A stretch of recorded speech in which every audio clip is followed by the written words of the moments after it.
जी, last discussion हमारी यहाँ तक थी कि हमने वही एलपी मॉडल जो स्टार्ट जिससे लिया था, जो ग्राफिकली हमने सॉल्व किया था रेडिमिक्स प्रॉब्लम, और रिवाइज कर लेते हैं। उसका ऑप्टिमल वैल्यू निकली थी z = 21, और जो उसका ऑप्टिमल सोल्यूशन था उसमें x1 = 3, x2 = 1.5। तो ये आपका ऑप्टिमल सोल्यूशन था। हम उसको सॉल्व कर रहे थे अलजेब्राइक वे में। ज़रूरत इस चीज़ की थी कि अगर आपका प्रॉब्लम मोर देन 2 वेरिएबल हो तो आपका ग्राफिकल मेथड कॉम्प्लेक्स हो जाता है। तो इसलिए हमें एक ऐसे मेथड की तरफ जाना था जिसमें आप कोई भी नंबर ऑफ वेरिएबल्स हो आप उसको आंसर कर सकें। ये थोड़ा सा शोर है, मैं ज़रा 1 मिनट दीजिए।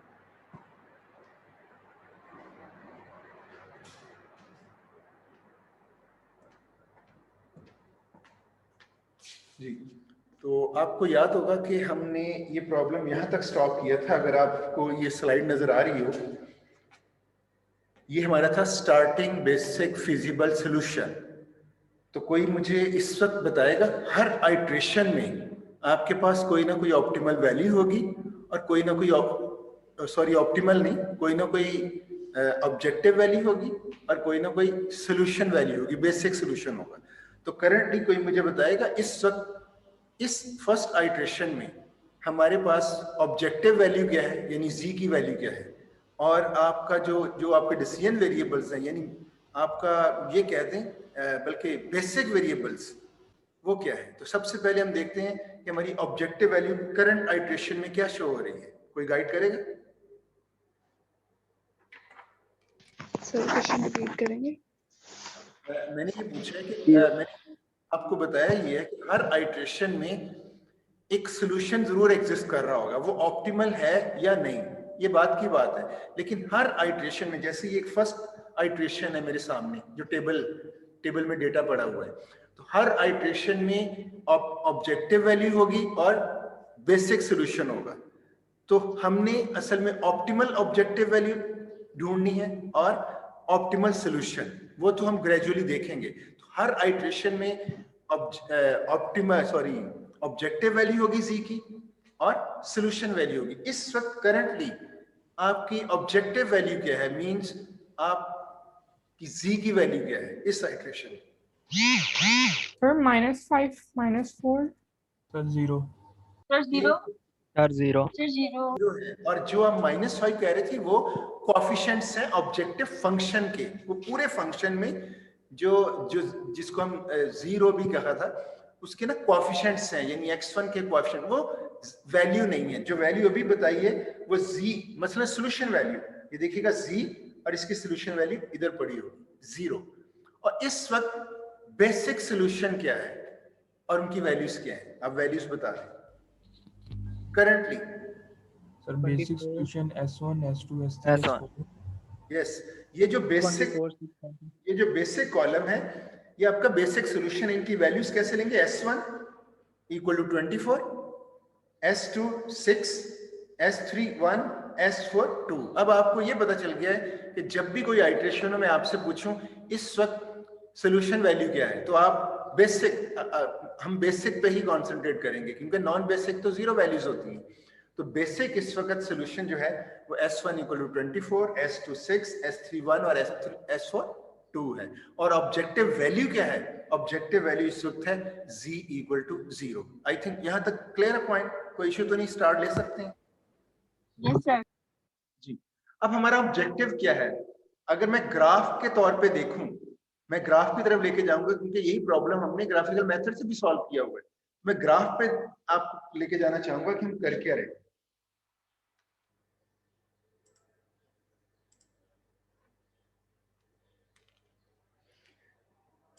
ये हम ग्राफ प्लॉट कर चुके हुए हैं, उसके कॉर्नर पॉइंट्स हैं, और हम सिंप्लेक्स मेथड से ये देखना चाह रहे हैं कि हमारा ऑप्टिमल सॉल्यूशन कौन सा है।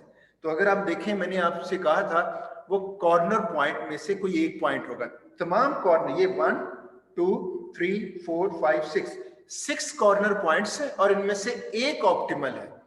अगर मैं सिंप्लेक्स मेथड इधर ही लगाऊं, सिंप्लेक्स मेथड स्टार्ट लेता है, जैसे अभी आपने कहा, आपने बेसिक सोल्यूशन कहा था S1 equal to 24, S2 6, S3 1 और S4 आपका था 2। ऑब्जेक्टिव वैल्यू क्या था? 0। तो इस वक्त अगर मैं सोल्यूशन, प्रॉब्लम का सोल्यूशन आपसे पूछना चाहूं, तो प्रॉब्लम के तो वेरिएबल्स x1 और x2 हैं।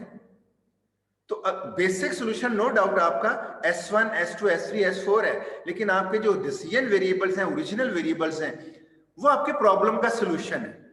तो मैं अगर आपसे पूछूं कि सिंप्लेक्स मेथड ने स्टार्ट कहां से लिया है, सिंप्लेक्स मेथड ने ओरिजिन से स्टार्ट लिया, यानी जो फर्स्ट आइट्रेशन है उस आइट्रेशन में x1 की क्या वैल्यू है और x2 की क्या वैल्यू है, मुझे जरा कोई गाइड करेगा। हमने जब स्टार्ट लिया फर्स्ट आइट्रेशन में, x1 और x2 आपके नॉन बेसिक हैं, तो एक्चुअली उनकी वैल्यूज क्या हैं? 0 0 सर। 0 0 0 0। तो इट मींस आपका, अगर मैं इसके ऊपर सिंप्लेक्स सोल्यूशन लगाऊं और जो मेरे पास फर्स्ट सोल्यूशन आए, सोल्यूशन आपका माइंड में रखिएगा x1 और x2 आपके एक्चुअल वेरिएबल्स हैं, डिसीजन वेरिएबल्स, वहीं से सोल्यूशन निकलेगा। वो और बात है स्टार्टिंग में वो 0 0 है, तो आप स्टार्ट, यानी आपने शुरू में ही ओरिजिन से स्टार्ट ले लिया। जो फर्स्ट आइट्रेशन में आके मैंने रोका आपको, तो उसमें x1 और x2 जीरोस है। ये कह सकते हैं आप कि आपके प्रॉब्लम का जो फर्स्ट सोल्यूशन है, फर्स्ट आइट्रेशन, वो ये कह रही है x1 0, x2 0, यानी आपने अज्यूम किया था इसको, तो इसका मतलब आप ओरिजिन से चलना चाह रहे हैं। और ये x1 और x2 अगर z में पुट करें तो z भी 0 होगी। तो स्टार्ट पे आपका जो सोल्यूशन है, जो फर्स्ट आइट्रेशन दे रही है, आप बेसिक और नॉन बेसिक में कंफ्यूज नहीं होना। जब मैं सिंप्लेक्स टेबल की तरफ आऊंगा, फिर मैं बेसिक और नॉन बेसिक की बात करूंगा, और अगर मैं आइट्रेटिवली अपने टारगेट को अचीव करना है, तो टारगेट मेरा यही है कि x1 और x2 की वैल्यूज क्या है ऑप्टिमल लेवल पे।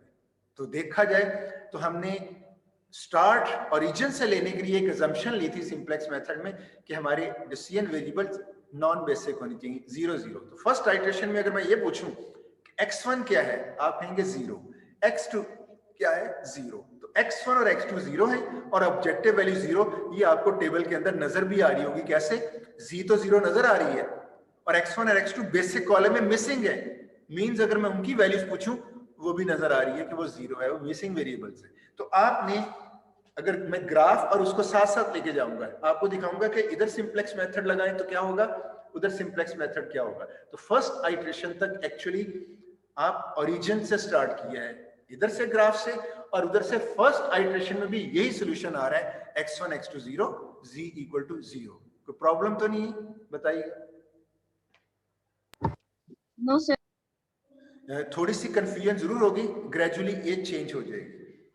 अच्छा, अब मैं टेबल के अंदर देखिए, मेरा ऑब्जेक्टिव क्या है। मेरा ऑब्जेक्टिव ये है कि मैंने ऑप्टिमल सॉल्यूशन फाइंड आउट करना है, और वो इन कॉर्नर पॉइंट्स में है। सिंप्लेक्स मेथड पता क्या कहता है? सिंप्लेक्स मेथड कहता है एक कॉर्नर पॉइंट से दूसरे कॉर्नर पॉइंट पे मूव करें।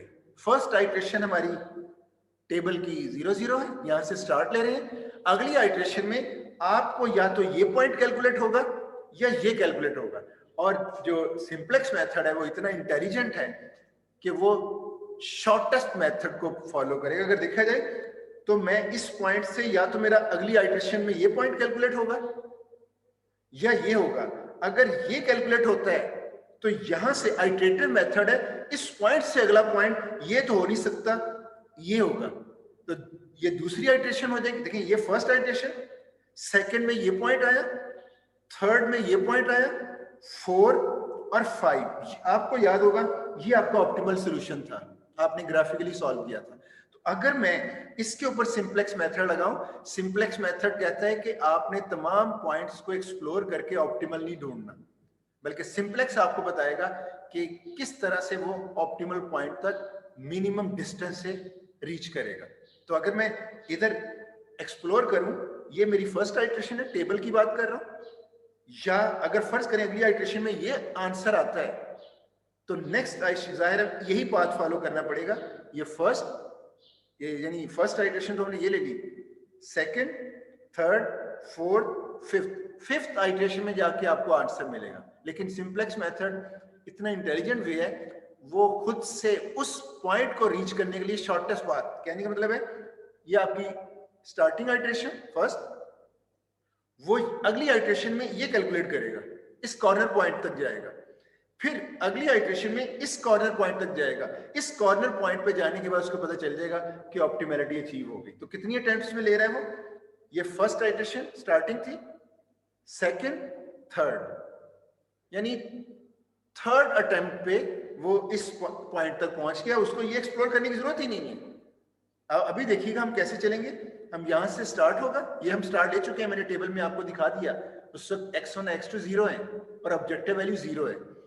नेक्स्ट जब मैं उसको अगली आइट्रेशन पे जाऊंगा तो मैं आपको दिखाऊंगा ये कैलकुलेट होगा, फिर उसको नेक्स्ट आइट्रेशन उससे लेंगे तो ये कैलकुलेट होगा, और रूल्स बताऊंगा कि कब आपने रुक जाना है। तो जब आपकी ऑप्टिमैलिटी इस पे अचीव हो जाएगी, आप आंसर कर दोगे, इट मींस ये और ये और ये पॉइंट ये आपको एक्सप्लोर करने की जरूरत नहीं होगी। तो थोड़ा सा आइडिया हुआ, सिंपलेक्स मेथड एक शॉर्टेस्ट वे में आपको आंसर दे रहा होगा। क्लियर है पॉइंट? कुछ स्टूडेंट्स को थोड़ी देर में कंफर्ट जोन में आ जाएंगे, क्योंकि जो चीज मैंने करनी है वो मैंने अभी शुरू में एक्सप्लेन किया। जैसे करूंगा तो ये हाईलाइट हो जाएगा आपको कि मैं क्या कहना चाह रहा था। तो हम टेबल की तरफ चलते हैं वापस। मैं आपसे ये, अच्छा ये देखिएगा, एक्सक्यूज मी सर। जी सर मुझे एक चीज क्लियर कर दे कि आपने कहा पहले ही भी, आपने लास्ट लेक्चर में कहा था जो ऑप्टिमल सॉल्यूशन है ये पॉइंट्स हैं, और अब आप कह रहे हैं जो z की वैल्यू है वो ऑप्टिमल सॉल्यूशन है। मुझे इस चीज को क्लियरफाई कर दें कि लाइक जो z की वैल्यू आएगी वो ऑप्टिमल वैल्यू होगी या ऑप्टिमल सॉल्यूशन होगा? जी की वैल्यू ऑप्टिमल वैल्यू है। अगर मेरे मुंह से सॉल्यूशन भी निकल जाता है तो वो गलत है। जी की वैल्यू बात का फ्लो में मुंह से ये बात निकल सकती है, लेकिन जी की जो है वो ऑब्जेक्टिव वैल्यू है। और अगर जब हम लास्ट पे जाके स्टॉप करेंगे तो ऑप्टिमल ऑब्जेक्टिव वैल्यू, और जो x1 x2 है ये सॉल्यूशंस हैं, और जब हाईएस्ट आप टारगेट अचीव कर जाओगे तो वो सॉल्यूशन ऑप्टिमल सॉल्यूशन बन जाएगा। तो सॉल्यूशन से ऑप्टिमल सॉल्यूशन ढूंढ रहे हैं, और उधर ऑब्जेक्टिव वैल्यू से ऑप्टिमल ऑब्जेक्टिव को सर्च कर रहे हैं, राइट? Okay sir. अच्छा, अब हम टेबल की एक और चीज नोट कीजिएगा। स्टार्ट पे आपके x1 और x2 0 है। मैंने अभी बताया अगला पॉइंट आपका ये मिलेगा, ये कॉर्नर पॉइंट मिलेगा। इसमें x1 क्या है और x2 क्या है, जरा बताइएगा। x1 सर 4 है और x2 0 है। 4 है और x2 0। इट मींस आप जरा देखें टेबल के अंदर हमने x1 और x2 को नॉन बेसिक बनाया था। अगली आइट्रेशन में x1 4 है, मीन x1 क्या बन गया, नॉन बेसिक से बेसिक, और अभी भी नॉन। इट मींस हमें अपने ये जो बेसिक नॉन बेसिक ये चेंज होता रहेगा बिहेवियर। यही चीज में आपको सॉल्व करती है प्रॉब्लम। थोड़ी सी चीजें बताने के बाद अब हम प्रॉब्लम की तरफ आ जाते हैं। जी ये आपका प्रॉब्लम है। आपके इस वक्त बेसिक ये हैं, और जैसे मैंने अभी दिखाया अगला पॉइंट आपका निकलेगा, उसमें x1 बेसिक बन जाएगा, पहले वो नॉन बेसिक था। तो कहने का मकसद ये है, अगली आइट्रेशन को सॉल्व करने का मेथड ढूंढते हैं। सबसे पहले आपका एक सॉल्यूशन तो आ चुका है, आपने एज्यूम किया था नॉन बेसिक वेरिएबल्स लिए थे x1 x2, और आपके पास बेसिक क्या था, s1 s2 s3 s4, ये बेसिक सॉल्यूशन था। ऑप्टिमैलिटी हमने देखना है क्या यही ऑप्टिमल सॉल्यूशन है या नहीं। सॉल्यूशन तो है, बेसिक सॉल्यूशन आपको नजर आ रहा है, क्या यही। अच्छा, सॉल्यूशन में एक और चीज है, सॉल्यूशन में सारी वैल्यूज को मिलके एक सॉल्यूशन कहते हैं। अभी अगर मैं आपसे कहूं टोटल नंबर ऑफ वेरिएबल्स कितनी है, आप कहोगे 6, उसमें 4 वेरिएबल्स बेसिक हैं और 2 नॉन बेसिक हैं। वो बेसिक और नॉन बेसिक तो सिर्फ ये बताने के लिए है कि ये नॉन जीरो वैल्यूज हैं और ये जीरोस वैल्यूज हैं। तो अगर मैं आपको सॉल्यूशन इस वक्त करंटली सॉल्यूशन की बात करूं, बेसिक और नॉन बेसिक अगर साइड पे छोड़ दें, मैं कहूंगा सॉल्यूशन बताएं, तो आपने तमाम के तमाम वेरिएबल्स की वैल्यूज बताई। तो अब अगर मैं आपसे पूछूं इस वक्त इस आइट्रेशन में सॉल्यूशन क्या है, कंप्लीट सॉल्यूशन, बारी बारी बताएं variable wise. x1 equal to sir z 0 अरे c तो ऑब्जेक्टिव वैल्यू है, उसको सॉरी z ऑब्जेक्टिव वैल्यू, उसको साइड पे रखिए, सिर्फ सॉल्यूशन पे बात करते हैं। x1 इक्वल टू -5 है और x2 -4 है। फिर उधर गए वो यार, वो कोएफिशिएंट्स हैं, वो सर z x1 0 है। x1 आपका क्या है इस आइटरेशन में? x1 x1 0 sir. 0 यार, 0 हमने लिए थे। हाँ 0 लिए थे। 0 सर। हाँ, अब कंप्लीट सॉल्यूशन को मैं ऐसे बोलूंगा, सारे 66 variables, x1 equal to 0, x2 equal to 0 0 लेंगे सर वो भी। s1 equal to 24 s2 equal to 6, s3 1, s4 1 2। and 2। ये आपका स्टार्टिंग सॉल्यूशन है सारे वेरिएबल्स को अगर सामने रखें। मैं आपको कहूंगा स्टार्टिंग सॉल्यूशन क्या है? x1 0, x2 0, s1 24, s2 6, s3 1, s4 2। ये आपका एक सॉल्यूशन है। हाँ, इसमें अगर मैं आपसे पूछूं बेसिक वेरिएबल्स कौन से हैं, आप कहोगे s1 s2 s3 s4। Non basic कौन से हैं? x1 x2, वो तो उनकी कैटेगरी है, ये नॉन बेसिक है, ये बेसिक। अगर मैं सॉल्यूशन की बात करूं तो एक पूरा सेट 6 वेरिएबल्स का ये आपका सॉल्यूशन है। सर पहले तो आपने बोले थे वो स्लैक वेरिएबल्स होते हैं। बात सुने, वो बिल्कुल अच्छा, चले बात सुने। स्लैक वेरिएबल्स और डिसीजन वेरिएबल्स एक और कैटेगरी है, इनका नाम अब माइंड में रखिएगा। आप अगर देखा जाए s1 s2 s3 slack variables हैं और x1 x2 डिसीजन वेरिएबल्स है। अगर मैं इस कॉन्टेक्स्ट में बात करूं, प्रॉब्लम को जब स्टैंडर्ड फॉर्म में लिया था तो उस वक्त इनके नेम्स ये होंगे s1 s2। बिल्कुल, आप जरूर कोई कंफ्यूजन हो तो जरूर बताइएगा ताकि अभी क्लैरिफाई हो जाए। आप जैसे होता है ना एक चीज के दो नाम, तो इस तरह से है आपके s1 s2 s3 s4 standard form जब हमने बनाई थी, हमने कहा था ये एक स्लैक वेरिएबल्स है, इनका नाम है स्लैक वेरिएबल्स। और x1 x2 क्या है? Decision variables. तो जब मैं बेसिक नॉन बेसिक के कॉन्टेक्स्ट में कहूं तो एक वेरिएबल के दूसरा नाम भी तो हो सकता है ना, तो इनकी कैटेगराइजेशन कर रहा हूं बेसिक और नॉन बेसिक की। अब ये जो स्लैक वेरिएबल्स है, मैं अभी कहूंगा नाम उनका स्लैक वेरिएबल्स ही है। इस वक्त ये जो स्लैक वेरिएबल्स हैं ये बेसिक वेरिएबल्स हैं, क्योंकि बेसिक वेरिएबल की डेफिनेशन में आते हैं। आप समझ आ रही है? जी सर। Yes sir. और ये जो x1 x2 जो डिसीजन वेरिएबल्स हैं, ये क्योंकि 0 वैल्यूज के साथ हैं तो इनको नॉन बेसिक कहेंगे। हैं वो स्लैक वेरिएबल्स, वो डिसीजन वेरिएबल्स, लेकिन क्योंकि non zero values s1 s2 s3 है, इसलिए उनको बेसिक कहेंगे, 0 वैल्यूज को नॉन बेसिक कहेंगे। आई थिंक अब क्लैरिफाई हो गया होगा, ठीक है? राइट? जी सर, क्लियर है। Yes sir.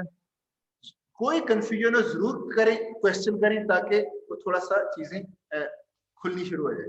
अच्छा, अब इस वक्त जब मैंने कहा है सॉल्यूशन, तो सॉल्यूशन होता है पूरे मॉडल के जो तमाम वेरिएबल्स हैं उनकी वैल्यूज बतानी कि इस वक्त करंटली ये सॉल्यूशन। और मैंने कहा x1 0, x2 0, s1 s2 s3 ये आपके पास ये नजर आ रहा है।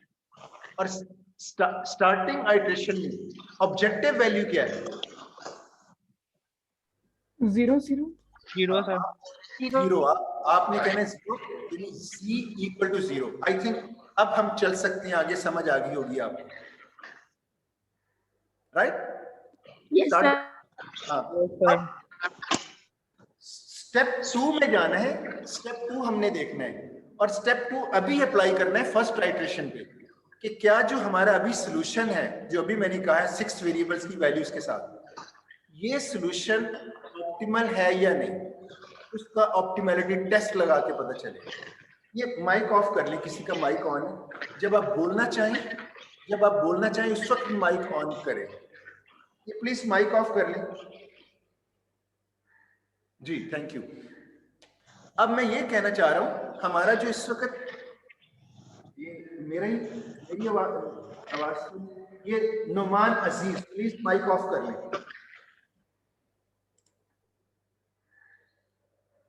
जी। अब मैं बात कर रहा हूं, फर्स्ट सॉल्यूशन हमारे पास फर्स्ट आइटरेशन में हमें नजर आ रहा है, वो मैंने बता दिया। हमने देखना है कि क्या ये ऑप्टिमल है या नहीं। अगर ये ऑप्टिमल है तो स्टॉप कर देंगे, ऑप्टिमैलिटी अचीव होगी। अगर ऑप्टिमल नहीं है तो हमें इसको अगली आइटरेशन में ऑप्टिमैलिटी की तरफ जाना होगा, ऑप्टिमैलिटी अचीव करनी होगी। तो ऑप्टिमैलिटी टेस्ट क्या कहता है, अब जरा नोट कीजिएगा। ये जो 0 है, Z रो, ये बताएगी कि आपका ये जो सॉल्यूशन है ये ऑप्टिमल है या नहीं, यानी 6 वेरिएबल्स की वैल्यूज अभी मैंने बता दी आपको, वो ऑप्टिमल है यानी यही स्टॉप करना है या नहीं, ये Z इक्वेशन के कोएफिशिएंट्स बताएंगे।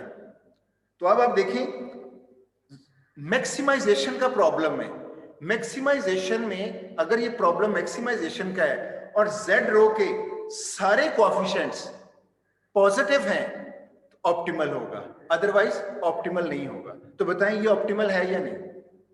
नहीं है सर। नहीं सर, नहीं। क्यों? आपको ये नेगेटिव कोएफिशिएंट्स नजर आ रहे हैं। अब माइंड में रखिएगा, रूल ज़हन में रख लें, मिनिमाइजेशन के केस में अलग रूल है, मैं मैक्सिमाइजेशन का बता रहा हूं। अगर आपका प्रॉब्लम मैक्सिमाइजेशन का है और आपके Z रो में तमाम कोएफिशिएंट्स पॉजिटिव हैं, ऑप्टिमलिटी अचीव हो गई। और अगर एक भी नेगेटिव है, इट मींस ऑप्टिमलिटी अचीव नहीं हुई, आपको एक आइटरेशन अगली आइटरेशन तक जाना होगा और उस नेगेटिविटी को रिमूव करना है। तो आपको ये तो पता होगा वो नेगेटिव कहां हो सकते हैं। आपको पता है ये जो बेसिक वेरिएबल्स हैं, अब मैं बेसिक का नाम ले रहा हूं, बेसिक वेरिएबल्स के अंदर तो जीरोस होंगे, वहां तो इश्यू ही नहीं है। आपने देखना है नॉन बेसिक वेरिएबल्स के अंडर जो कोएफिशिएंट्स हैं उनको देखकर डिसाइड करेंगे ऑप्टिमैलिटी है या नहीं। मैंने तो कह दिया ना, सारी जीरो के अंदर देखना है। जीरो के अंदर जो बेसिक वेरिएबल्स हैं उनके अंडर तो अगर जीरोस नहीं है तो एरर है कैलकुलेशन में, तो वो तो जीरोस हैं, वो जीरोस होने चाहिए। हम अगर ऑप्टिमैलिटी देख रहे होंगे तो किन वेरिएबल्स के अंडर देख रहे होंगे साइन को? Non basic variables. इस वक्त करंटली आपके x1 और x2 नॉन बेसिक हैं, इनके अंडर नेगेटिव कोएफिशिएंट नहीं होना चाहिए। अगर है इट मींस ये ऑप्टिमल नहीं है। ये बात सबको समझ आ गई है? Yes sir. जी सर। अच्छा, अब आपने देखें इनमें से अगर ये ऑप्टिमल नहीं है तो आपने पता क्या करना है, इन दोनों वेरिएबल्स में, ये इस बेसिक सेक्शन में नहीं है, इनमें से किसी एक को बेसिक सेक्शन में लेके आने और इधर से किसी एक को इस सेक्शन से निकालना है। मतलब आप क्या कहना चाह रहे हैं? कहना ये चाह रहे हैं कि x करना क्या चाह रहे हैं, कर ये रहे हैं कि ये जो वेरिएबल है x1 और x2 ये अभी नॉन बेसिक है क्योंकि इस सेक्शन में नहीं है। इसको इस सेक्शन में लेके आने का मतलब है कि आप उसको बेसिक बनाना चाह रहे हैं। और इधर किसी जगह के ऊपर, क्योंकि इधर सिर्फ 4 वेरिएबल्स की प्लेस ही है, तो किसी एक वेरिएबल को निकालना है। मीन एक वेरिएबल पहले से जो बेसिक है उसको आपने इस सेक्शन से निकालना है, यानी उसको नॉन बेसिक बनाना है। अब क्वेश्चन ये हो गया कि अगर ऑप्टिमैलिटी अचीव नहीं होती, यानी नेगेटिव कोएफिशिएंट्स Z रो के अंदर नजर आ रहे हैं, तो आपने एक उन नॉन बेसिक में से एक वेरिएबल को, वो इस वक्त वो नॉन बेसिक है, उसको बनाना है बेसिक, और बेसिक वेरिएबल्स में से एक वेरिएबल को जो कि बेसिक है उसको बनाना है नॉन बेसिक। तो बताइएगा इतनी बात समझ में आई है या नहीं?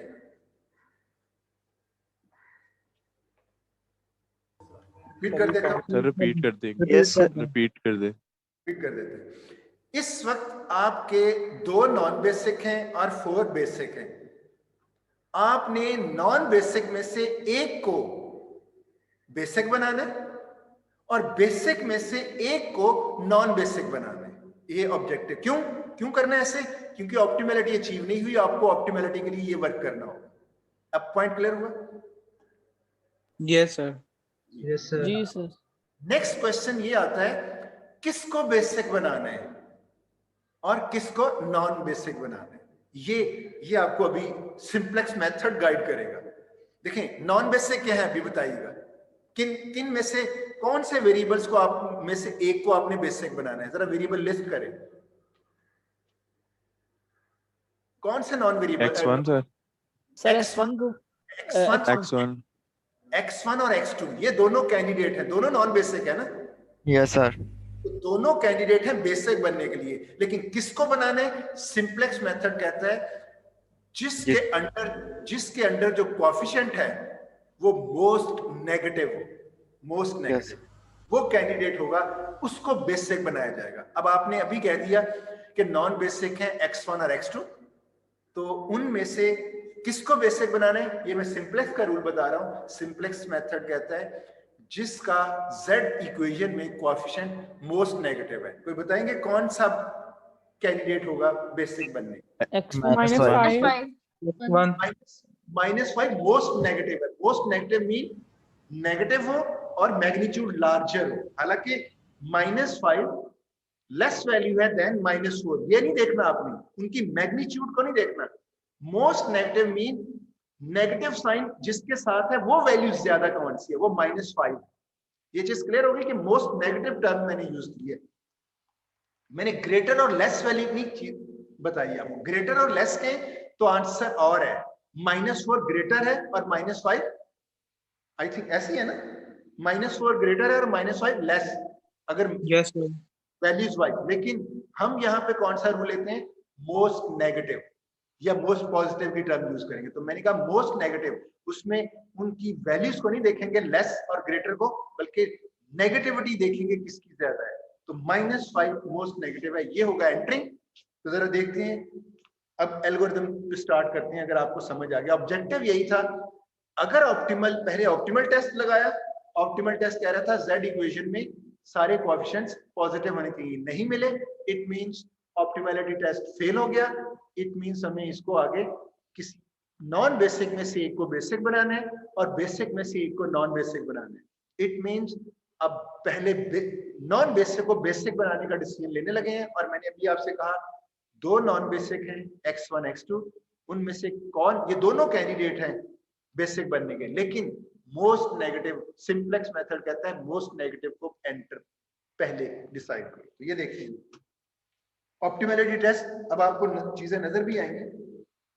इस स्टार्टिंग सॉल्यूशन ऑप्टिमल, और हमने डिसाइड कर लिया नो। क्यों? ये देखें, optimum is reached at the iteration where all the z row coefficients of the non-basic variables are non-negative. Optimality ये कह रही है कि नॉन बेसिक वेरिएबल्स के जो कोएफिशिएंट है z रो के अंदर वो नॉन नेगेटिव होने चाहिए, यानी पॉजिटिव होने चाहिए, तब ऑप्टिमल होगा। नहीं था, इसलिए ये देखें नेगेटिव कोएफिशिएंट्स हैं, इसने हमें बताया कि ये ऑप्टिमल नहीं है। यह हमने कह दिया starting solution is not optimal. दोबारा से देखिएगा इसको, इस स्टार्टिंग सॉल्यूशन ऑप्टिमल, कंडीशन क्या कहती है, ऑप्टिमैलिटी के लिए कंडीशन क्या है, optimum is reached at the iteration where all the z row coefficients of the non basic variables. बड़ी क्लियर इंस्ट्रक्शन है, non basic variables are non negative यानी पॉजिटिव। ये ऑप्टिमम के लिए हो रहा है। हमने चेक किया नॉन बेसिक, देखिए इनको तो चेक करने की जरूरत नहीं, तो जीरोज होंगे। नॉन बेसिक ये थे, सिर्फ इनके क्वेश्चंस को चेक किया, ये पॉजिटिव नहीं है यानी नॉन नेगेटिव नहीं है। इट मींस आपका स्टार्टिंग सॉल्यूशन ऑप्टिमल नहीं है। ये तो बात होगी ऑप्टिमैलिटी की। नेक्स्ट जो भी हमने मैच्योर की, अब आपके 2 कैंडिडेट्स हैं बेसिक बनने के। कौन सा बेसिक होगा? Select and Most negative. उसके लिए रूल देख लें। रूल ये है, मैक्सिमाइजेशन प्रॉब्लम है ये। एंटरिंग वेरिएबल, एंटरिंग पता क्यों कहा गया, इनमें इस सेक्शन में से एक जगह छोड़ेगा और इनमें से कोई एक एंटर होगा उसकी जगह पे, तो इसलिए जो नॉन बेसिक, जिसने बेसिक बनना है, तो उसको एंटरिंग वेरिएबल कहा गया है। तो entering variable is the non basic variable, यानी एंटरिंग कौन सा होगा, वो नॉन बेसिक में से कोई एक होगा, having the most negative coefficient in the z row, जिसकी कोएफिशिएंट z रो में मोस्ट नेगेटिव होगा। अगर कहीं टाई आ जाती है यानी -5 ये भी वो भी -5, तो आप किसी को भी एंटरिंग ले सकते हो। तो इस अभी आप देखें, अभी तो टाई नहीं आई, हमें मिल गया है। ये वेरिएबल है आपका जिसके बारे में बात की जा रही है मैक्सिमाइजेशन के केस में। इसको हम पिवट कॉलम कहेंगे, जो एंटरिंग वेरिएबल जो होगा, इस कॉलम को पिवट कॉलम, ये पिवट कॉलम कहलाएगा। अच्छा, अब हमने लिविंग वेरिएबल डिसाइड करना है। देखिए ये तो तय हो गया, ये x1 बेसिक बनेगा। x1 इस सेक्शन के अंदर आएगा क्योंकि बेसिक सेक्शन ये है। इस सेक्शन में से किसने नॉन बेसिक बनना है, क्योंकि ये सारे बेसिक वेरिएबल्स हैं, किसने नॉन बेसिक बनना है उसका रूल देखते हैं क्या है। लिविंग वेरिएबल डिसाइड कर, ये थोड़ा सा मुश्किल है, थोड़ा सा ध्यान से सुनिएगा। रूल क्या है? आपका प्रॉब्लम मैक्सिमाइजेशन हो या मिनिमाइजेशन, इसमें रूल एक ही है। जबकि एंटरिंग में मैंने सिर्फ मैक्सिमाइजेशन का भी रूल बताया। मिनिमाइजेशन जब आएगा प्रॉब्लम, नेक्स्ट प्रॉब्लम है मिनिमाइजेशन का लूंगा, सिंप्लेक्स से सॉल्व करके दिखाऊंगा, तो उसमें मिनिमाइजेशन में एंटरिंग का रूल डिफरेंट होगा। तो एंटरिंग का मैक्सिमाइजेशन और मिनिमाइजेशन के रूल डिफरेंट है, लेकिन लिविंग का चाहे प्रॉब्लम मैक्सिमम ऑब्जेक्टिव का है चाहे मिनिमम ऑब्जेक्टिव का है, एक ही रूल है जो अभी बताने लगा हूं।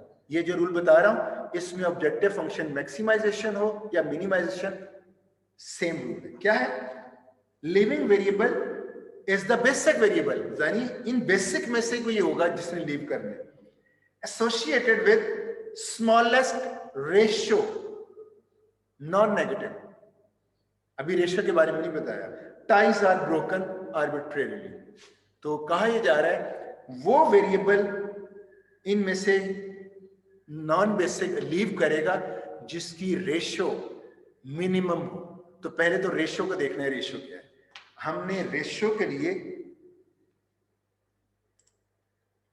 ये कॉलम लेना है, ये देखिए यहां पे रेशियो, क्योंकि हर वेरिएबल के सामने उसकी रेशियो कैलकुलेट करेंगे। S1 की रेशियो इधर आएगी, S2 की रेशियो इधर आएगी, S3 इसकी और S4। जब रेशियो कैलकुलेट हो जाएगी, अभी कैलकुलेट करते हैं, उनमें से जो मिनिमम रेशियो होगी वो जिस वेरिएबल के सामने होगी वो वेरिएबल लीव करेगा। फिर वापस आ जाए, इसको रिपीट करता हूं मैं। लिविंग वेरिएबल का क्या रूल है? मैक्स और मिनिमम दोनों प्रॉब्लम में सेम रूल है। The leaving variable is the basic variable, यानी लिविंग वेरिएबल इन बेसिक में से कोई एक होगा, associated with the smallest ratio. पहले रेशियो निकालेंगे, जो जिसकी स्मॉलेस्ट होगी वो लीव करेगा। टाइज आर ब्रोकन, अगर कहीं सेम रेशियो आ जाती है दो वेरिएबल की तो वो उनमें से किसी को भी ले सकते हैं। अच्छा, अब आप आते हैं रेशियो की तरफ। रेशियो आपने इस कॉलम में निकालनी है। रेशियो पता क्या होगी? आपने ये जो सॉल्यूशन कॉलम है इसको डिवाइड करना है पिवट कॉलम से। तो रेशियो की डेफिनेशन ये है कि जब आप रेशियो कैलकुलेट करोगे तो आपने सॉल्यूशन कॉलम को एलिमेंट बाय एलिमेंट, यानी इस वेक्टर को, अगर कॉलम वेक्टर कहें, इसको डिवाइड करना है जो पिवट कॉलम, जो एंटरिंग वेरिएबल ये कॉलम है इसके साथ। ये सॉल्यूशन कॉलम, इसको किससे डिवाइड करने? इस कॉलम के साथ। आप बताएंगे इधर क्या आएगा?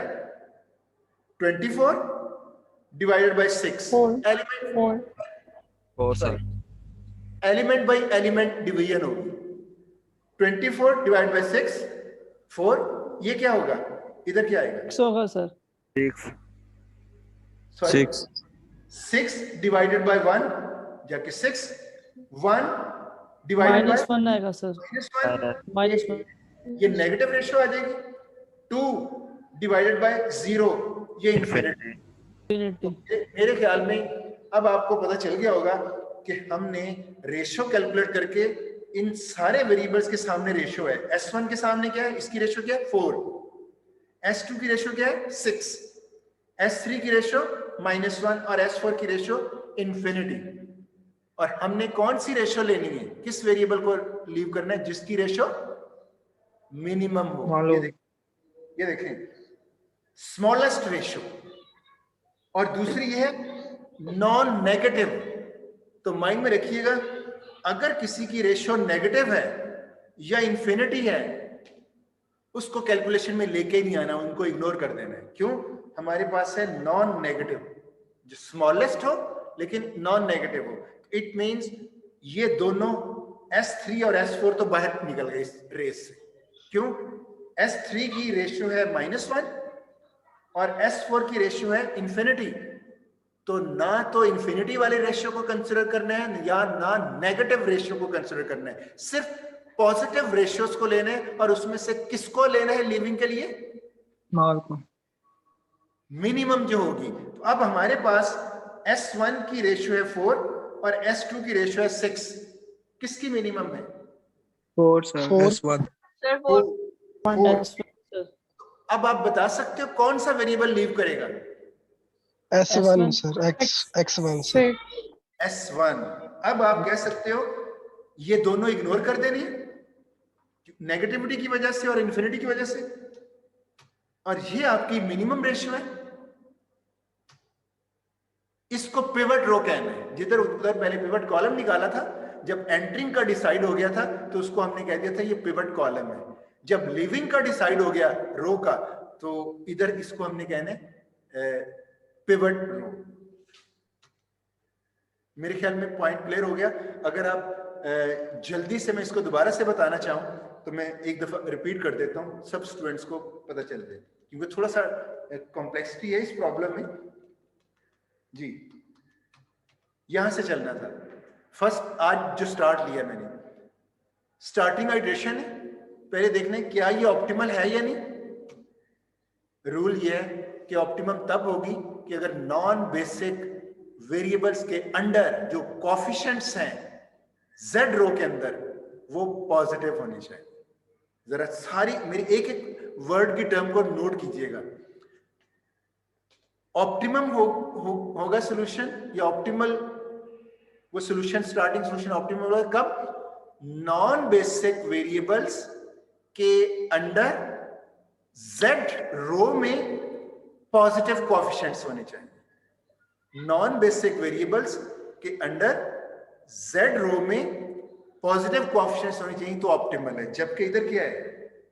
नेगेटिव। नॉन बेसिक यही थे, इनके अंडर नेगेटिव कोएफिशिएंट्स है। इट मींस ये ऑप्टिमल नहीं है। Starting solution is not optimal. करना क्या है? अब आपने एंटरिंग वेरिएबल का डिसीजन लेना है और लीविंग का। जैसे ही ऑप्टिमल ना आए, अगला काम यही है, एंटरिंग वेरिएबल डिसाइड करो और लिविंग वेरिएबल डिसाइड करो। एंटरिंग तो बहुत आसानी से आ जाएगा। एंटरिंग कौन सा होगा? जो मोस्ट नेगेटिव कोएफिशिएंट जो होगा जेड रो में, मैक्सिमाइजेशन के केस में मोस्ट नेगेटिव ये वाला है। इसको हम पिवट कॉलम कहेंगे। एंटरिंग हो गया। लिविंग के लिए हमें रेशियो कैलकुलेट करनी होगी। लिविंग वेरिएबल कौन सा है? उन बेसिक वेरिएबल्स की रेशियो कैलकुलेट होगी, उनमें से जो मिनिमम रेशियो होगी वो वेरिएबल आपका लिविंग होगा। वो पहले रेशियो कैलकुलेट करें, फिर डिसाइड करते हैं मिनिमम रेशियो किसकी है। और रेशियो कैलकुलेट करने के लिए ये रेशियो का कॉलम एक बना लिया। सॉल्यूशन कॉलम फॉर्मूला है, solution column divided by pivotal column, element by element division है ये solution column. Element by element division की ये रिजल्ट्स आए। और मैंने कहा हमेशा नेगेटिव और इन्फिनिटी जो रेशियोज हैं उनको डिस्कार्ड कर देने। डिस्कार्ड मीन उनको कंसिडर नहीं करना। जो पॉजिटिव रेशियोज हैं उनमें से मिनिमम रेशियो आपकी लिविंग होगी, क्योंकि लिविंग का डिसाइड करने लगे। ये इग्नोर कर दें, ये मिनिमम होगी और ये पिवट रो आप डिक्लेयर होगी। जब डिसाइड हो गया कि ये निकलेगा, ये पिवट रो। आई थिंक यहां तक किसी को कोई इश्यू नहीं होना चाहिए। बताइएगा please. No sir. Thank you. अच्छा, अब हमारा एंटरिंग का डिसीजन हो गया, लिविंग का डिसीजन हो गया। नेक्स्ट ये लिविंग वेरिएबल हो गया। S1 लीव करेगा और X1 आएगा। देखिए जरा नोट की, X1 और S1 एक ही लग रहे हैं मुंह से प्रोनाउंस करते हुए। X1 एंटर करेगा और उसकी जगह कौन लेगा? सॉरी, X1 एंटर होगा और S1 लीव करके X1 उसकी जगह लेगा। अगली पूरी इस टेबल का सेम स्ट्रक्चर मैंने नीचे बना लिया।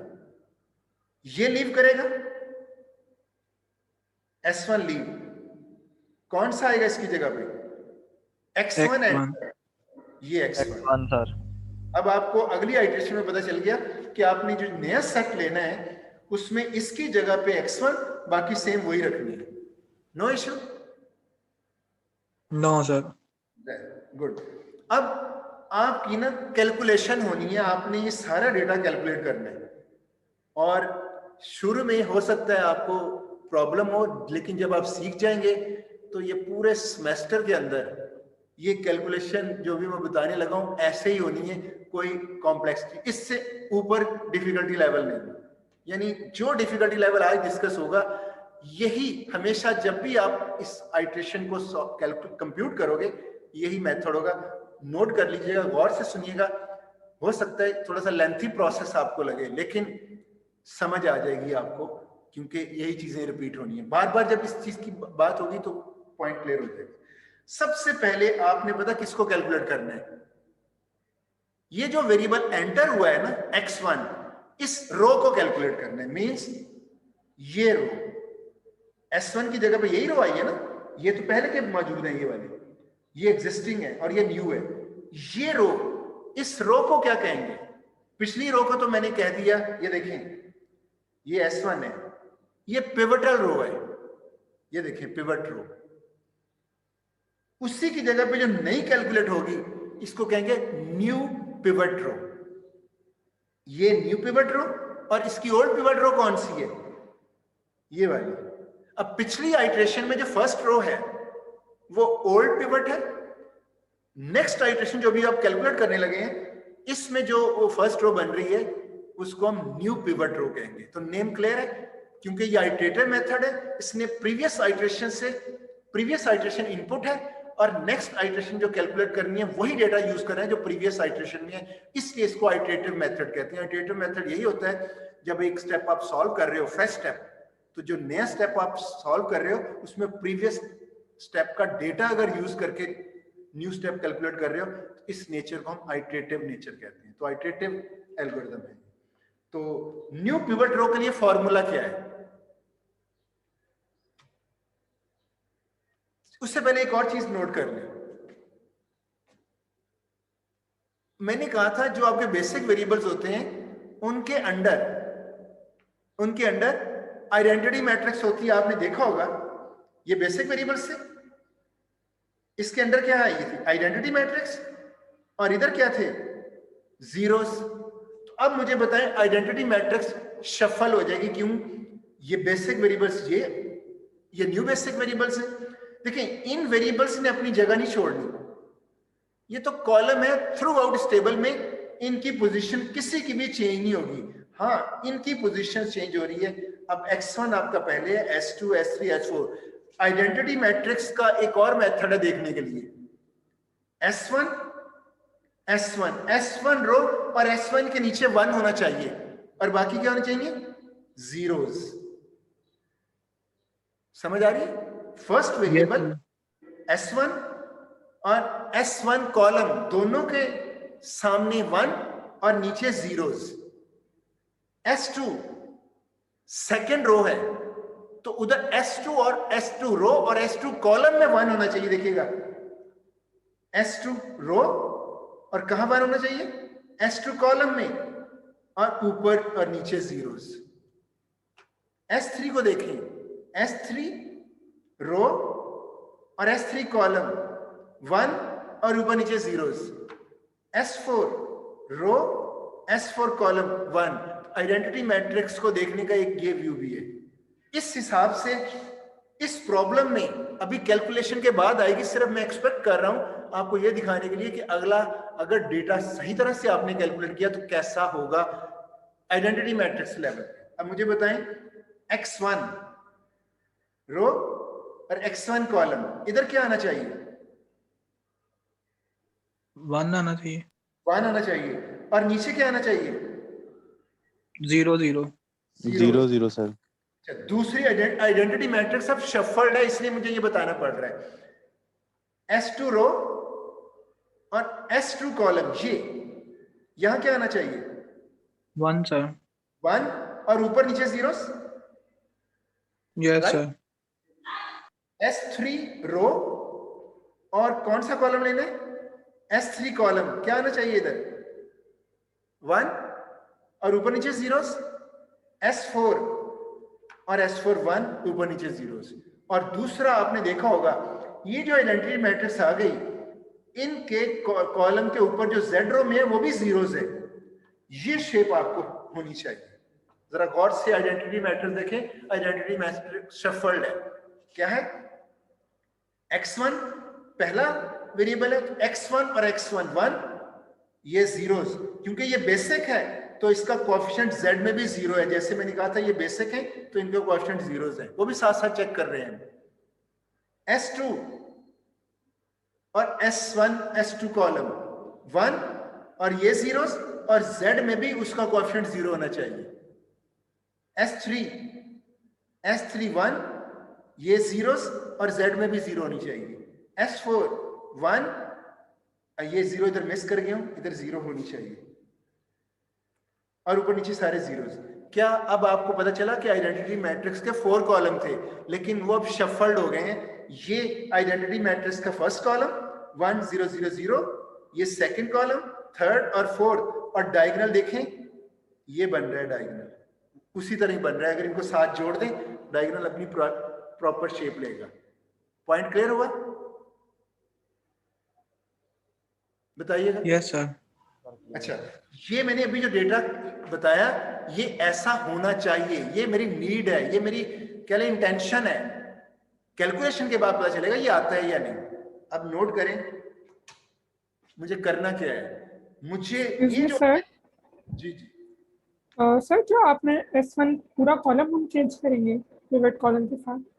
यस, आपने सिर्फ एक चीज को मेंटेन करना है, सारा डेटा ऑटोमेटिकली मेंटेन हो जाएगा। वो ये क्या है, आपने इधर वेरिएबल कौन सा एंटर हुआ था, इसमें नाम बताएं। X1 हुआ था।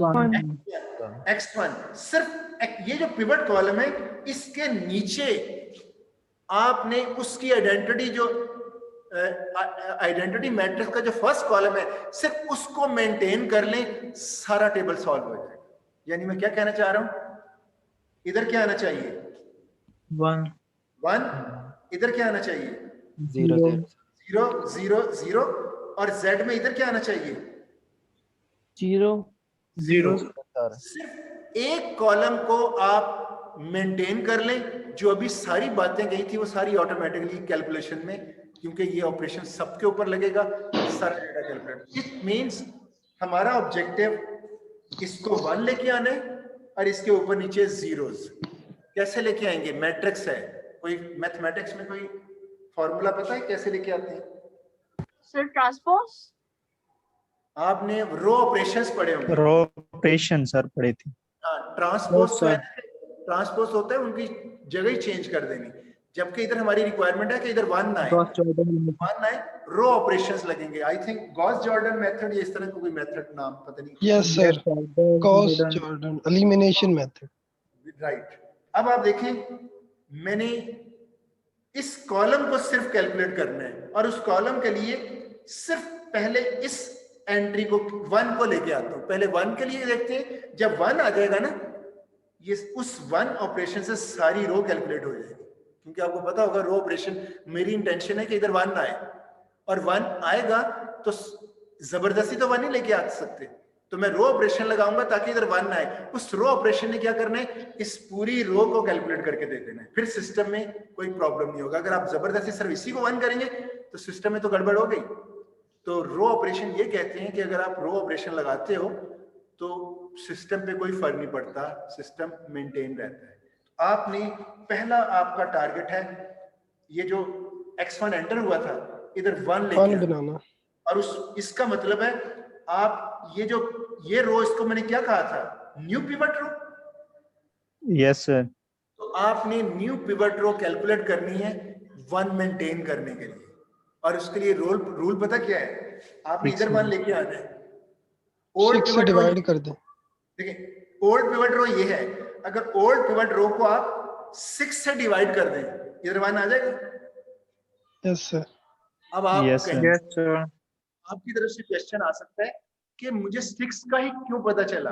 वो इसलिए ये पिवट रो है, ये पिवट कॉलम है और ये पिवट रो है, और इन दोनों के इंटरसेक्शन में जो सेल आ रहा है वो 6 आ रहा है, और ये कहलाता है पिवट वैल्यू।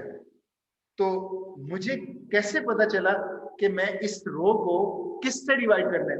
जनरल फॉर्मूला ये नहीं है कि ओल्ड पिवट रो को 6 से डिवाइड कर दो, नो, ओल्ड पिवट रो को पिवट वैल्यू से डिवाइड कर दो, जो भी है, ये जनरल फॉर्मूला बनी। यस सर, अगर 5 होता तो 5 से डिवाइड करते, जो भी वन इस बना सेल देते। के अंदर होता, तो इसलिए मैं पिवट वैल्यू कह रहा हूं ना, पिवट सेल, ये पिवट जो है, तो पिवट तो यही सेल है, इसके अंदर जो कंटेंट्स होंगे उससे डिवाइड करना है। तो जरा देखते हैं, ये करंट पिवट रो, ये देख लीजिएगा, ये न्यू पिवट रो, और आपने क्या कैलकुलेट करना है, न्यू पिवट रो, और न्यू पिवट रो क्या होगी?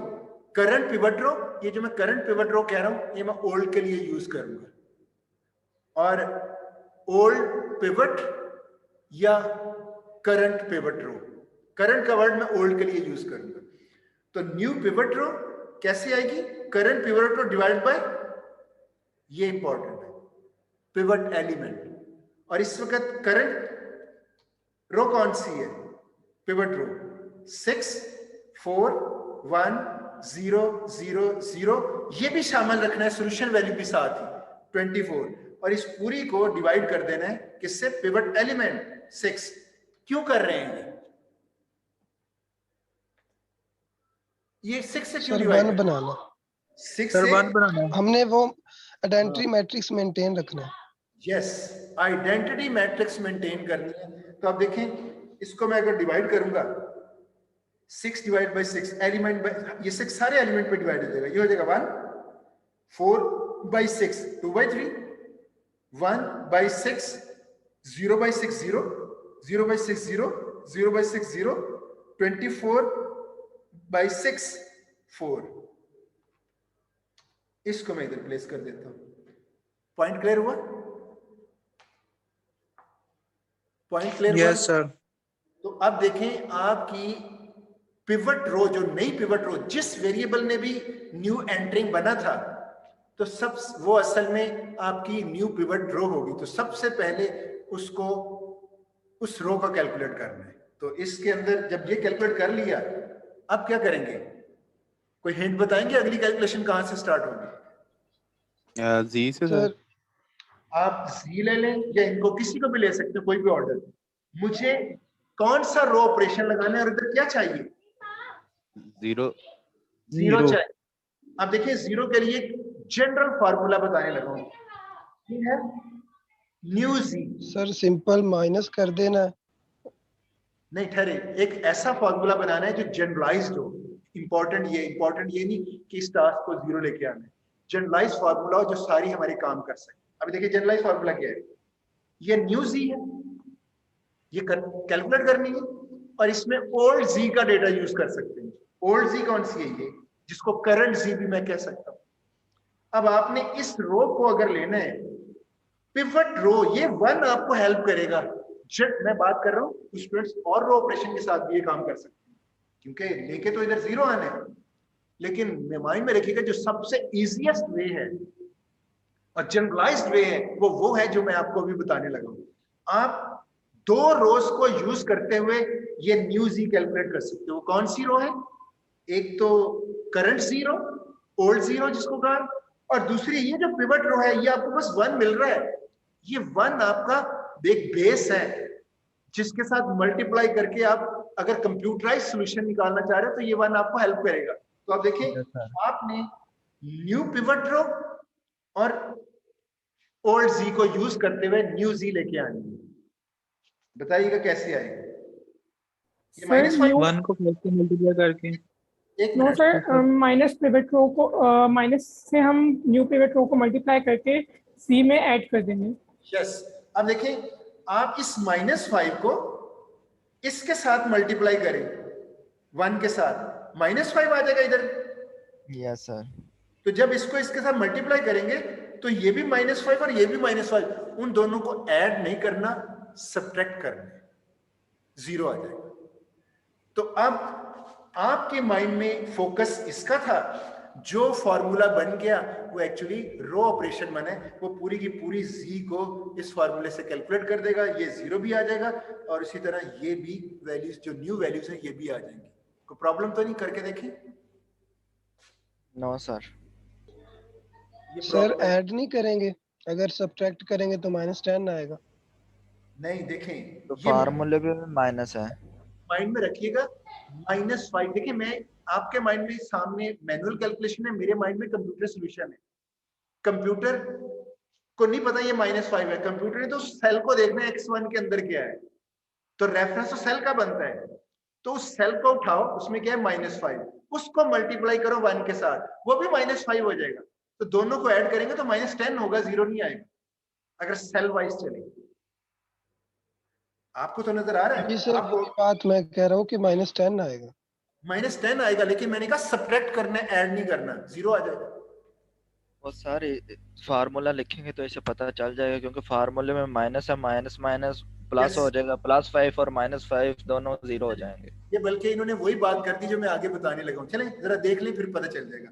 तो कहने का मकसद है, पिवट रो को कैलकुलेट करने का तो सीधा सीधा मेथड है old pivot row divided by pivot element. लेकिन जो दूसरी रोज हैं वो इसी तरह फॉर्मूले में लगेंगी। 0 ले रहे हैं, ओल्ड सी और पिवट रो, ओल्ड 0 और पिवट रो। देखें ये आपकी कौन सी है? Current 0, new 0। ये देखें न्यू 0 कैसे होगी? करंट 0, यानी ये सारी मींस आपने ये लिया, minus pivot column coefficient.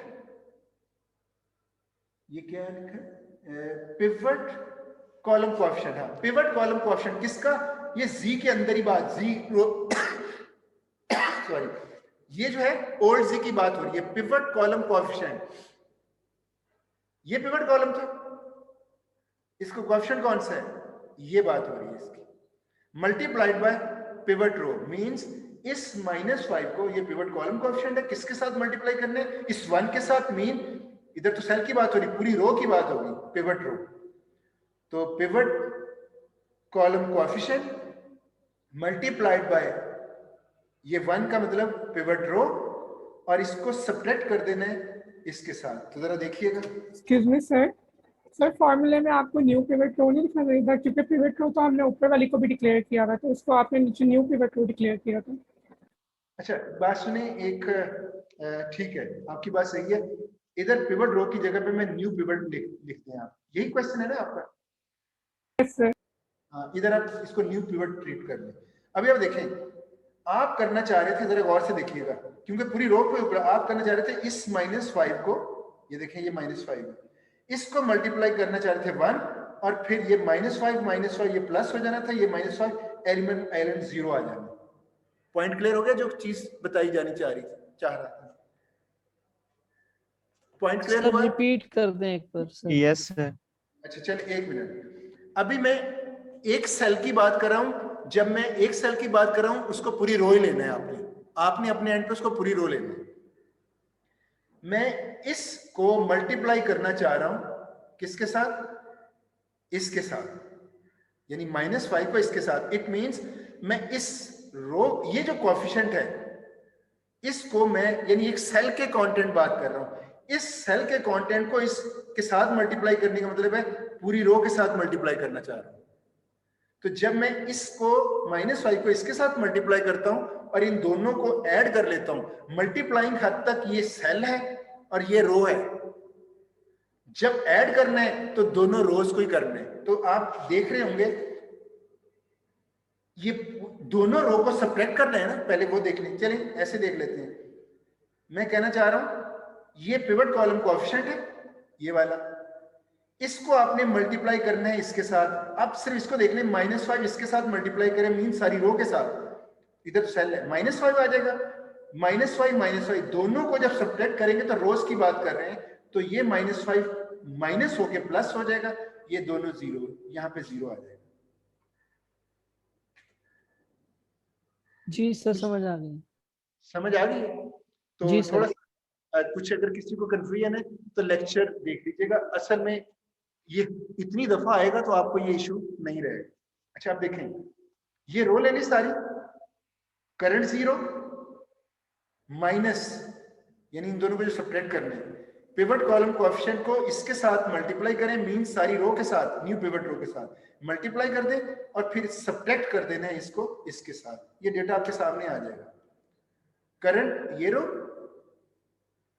Minus, ये माइनस, पिवट कॉलम कोएफिशिएंट -5 ये ले लिया, न्यू पिवट रो ये उठा लिया। अब एलिमेंट बाय एलिमेंट सॉल्व करें, ये 0 हो जाएगा। ये मैंने कैलकुलेशन करके दिए हैं आपके कि ये -5 +5। अब इसकी वैल्यू क्या आएगी? -4 -2/3 -4, सॉरी ये मल्टीप्लाई होगा साथ। मैं जरा थोड़ा सा इसको नीचे ले आता हूँ। चलिए आपसे पूछता हूं मैं, इधर क्या आएगा? -5 +5 जीरो आ 0, जाएगा सर। और इधर क्या आएगा? ये कैलकुलेशन होगी -4 माइनस प्लस 5 × 2 10, 10/3, तो -4 प्लस 10/3, -4 प्लस 10/3, यही चीज आएगी ना? जी सर। इसको कैलकुलेट करके मैंने दिखा दिया, इसका एलसीएम लें और इसको सॉल्व करें, -2/3 आएगा। मैं साथ साथ कैलकुलेट कर रहा हूं। 0 थर्ड एलिमेंट और थर्ड एलिमेंट ये है, लेकिन माइंड में रखें ये +5 इसके साथ मल्टीप्लाई होगा। 0 प्लस 5/6, 5/6, नो इश्यू, बताइएगा। No sir. Yes. 0 plus fourth element है और फोर्थ एलिमेंट 0 है, 0 प्लस 5 × 0, 0, 0 ही आएगा। तो हो जाएगा सर ये। 0 प्लस ये, जब ये इधर 0 है तो मल्टीप्लाइंग करके वो 0 ही आएगा, ये भी 0 आएगा। ये जरा नोट करें आखिरी, 0 माइनस प्लस +5, 5 × 4, 20, 20 आएगा। ये रिजल्ट है, ये आपकी न्यू 0 है। इस न्यू 0 को इधर प्लेस कर दें। कोई पॉइंट क्लियर हुआ? जी yes sir. Sir. Yes sir. ये इतनी दफा रिपीट होगा क्योंकि दूसरी रोज भी हमने इसी तरह ही कैलकुलेट करनी है। अब मुझे बताएं, इस रो की बारी है, इधर क्या चाहिए मुझे? 0 चाहिए सर। सर जीरो चाहिए हमें यहाँ। 0 चाहिए। S2 रो, ये न्यू रो बन जाएगी और ये करंट S2, इधर भी करंट S2 ये है, न्यू S2 ये है, और आपने कौन सी रो लेनी है रेफरेंस के तौर पे? इसको, और ये पिवट रो को साथ शामिल करें। क्यों? आपने इस पिवट एलिमेंट, कौन सा बनेगा? हाँ, इस रो का पिवट कॉलम कोएफिशिएंट कौन सा है? ये वाला। जी सर। इस 1 को इस 1 के साथ मल्टीप्लाई करें और सब्ट्रैक्ट कर दें, फॉर्मूला वही है। ये न्यू S2 रो, तो न्यू S2 रो क्या होगी? ये देखो जनरलाइजेशन इस तरह है कि कंप्यूटर सॉल्यूशन भी इससे आसानी से इसको कंप्यूटराइज किया जा सकता है, एक ही फॉर्मूला लगा के। वो जी के लिए भी काम करेगा, दूसरी रोज के लिए भी। देखिए, करंट S2 रो माइनस पिवट कॉलम कोएफिशिएंट किसका? करंट 0 का। यहां भी लिख देना चाहिए पिवट कॉलम कोएफिशिएंट। कौन सा पिवट कॉलम का? ये पिवट कॉलम है, और S2 रो का ये कोएफिशिएंट 1, न्यू पिवट रो ये है। तो ये देखें, करंट S2 रो इधर से उठाई 6 तक, minus pivot column coefficient S2 रो में पिवट कॉलम कोएफिशिएंट ये 1 बन रहा है, 1, और न्यू पिवट रो ये बन रही है। अब इसमें क्या होगा? 0 आ जाएगा। क्यों? ये 1 माइनस इस 1 को साथ 1 के साथ मल्टीप्लाई करें, सेम रहेगा डेटा। 1 - 1 0, 2 - 2/3, सेकंड एलिमेंट के साथ 4/3। ये देखें, 2 - 2/3 मैंने एलसीएम लेके निकाल के, ताकि रिकॉर्डिंग में भी आ जाए और लोग अच्छी तरह अंडरस्टैंड कर लें। 4/3, थर्ड एलिमेंट, और थर्ड एलिमेंट ये है 0 - 1/6, -1/6, 1 - 0, 1, 0 - 0, 0, 0 - 0, 0, 6 - 4 क्या आएगा? 2 आएगा सर। और ये आपकी ये रो कैलकुलेट। आई थिंक ये दोनों रोज आसानी से हो जाएंगी। यहां 0 चाहिए, करंट S3, न्यू S3, और पिवट रो ये है न्यू S3 रो, करंट S3 ये है, माइनस पिवट कॉलम कोएफिशिएंट। इसका पिवट कॉलम कोएफिशिएंट देखें, S3 रो और पिवट कॉलम कोएफिशिएंट ये बनेगा -1, ये -1, और ये पिवट रो है इधर, न्यू पिवट रो, ये न्यू पिवट रो। तो देखें, S3 कैलकुलेट कर रहे हैं, करंट और ओल्ड S3 ये है, ये इधर आ गई, माइनस ये फॉर्मूला का माइनस पिवट कॉलम कोएफिशिएंट, ये पिवट कॉलम किसका? S3 रो का, -1, ये इधर आ गया, और पिवट रो ये यहाँ एलिमेंट बाय एलिमेंट सॉल्व करें, मैंने सॉल्व किया हुआ है, रिकॉर्डिंग में भी आ रहा है, ये इधर आ गया। अच्छा, ये रो मैंने आपसे जरा पूछनी है सर ये Correct. ऑलरेडी बनी हुई है। S4 row, yes new sir. S4 row, formula क्या बनेगा?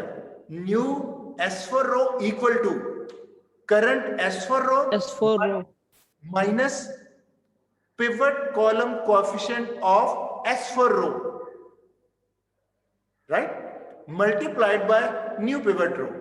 फिर से कह रहा हूं, जरा उधर से आने की से पहले आपको पता होना चाहिए, current S4 row equal to, sorry current बात कह रहा हूं, new S4 new row sir equal to current S4 row minus pivot column coefficient of S4 row, old S4 row, multiplied by new pivot row.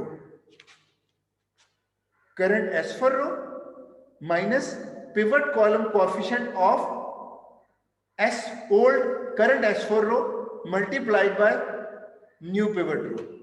तो यहां पे current आ जाएगी, current S4 रो है ये 0 1 0 2 तक, माइनस पिवट कॉलम कोएफिशिएंट कौन सा है S4 रो का 0 मल्टीप्लाइड बाय पिवट, ये तो सारा का सारा 0 हो जाएगा और यही आंसर इसका होगा।